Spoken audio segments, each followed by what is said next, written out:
don't see them putting Patrick Lipinski as that full forward. But the Jeremy Howe in the forward pocket, I was going to say I can F with that. I want that. I want that. And I've said it for so long. Said it last week. Why in a game where we were getting done in the back line, why wouldn't we put Billy Frampton down in the back line and put Jeremy Howe up forward in the last quarter and a half of football? Because Jeremy Howe is a forward. He knows how to play forward. He'd give us a lot more than Markov was doing, who isn't a forward. He'd give us a lot more than Frampton, who just tried his heart out, but it just wasn't working out for him. It looks like they've put Frampton into that centre-half back position. You know, they've got Van Rooyen coming back. Petty if they play him forward. So we need those tall timbers. Jeremy Howe is probably going to stay forward for the whole game. And he has to. He really, really has to. I'd love for him to kick 3 goals. I think that would be huge. But any sort of contribution into that forward line is going to mean a lot, because looking at that forward line, it's stuck on with band-aids. That forward line is stuck on with band-aids, but we can produce a winning score. We've seen it for the last 9 or so weeks that we can produce a winning score. We can have 10, 11, 12 goal kickers.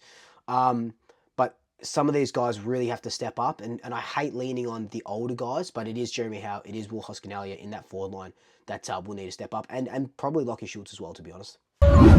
So going for our sub, who can it be? So it comes off someone on the interchange bench. We've got Kruger, Bytel, Sullivan, Harrison, Markov.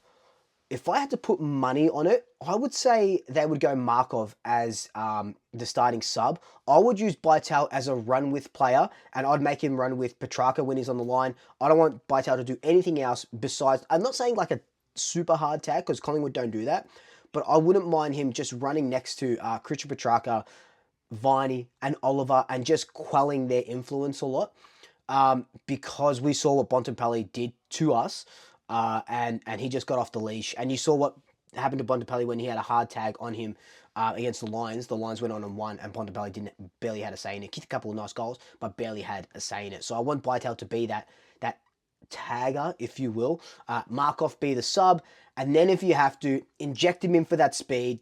You know, you probably are taking a Noble off or someone like that, and then just putting Markov in, injecting with speed, and seeing how we go.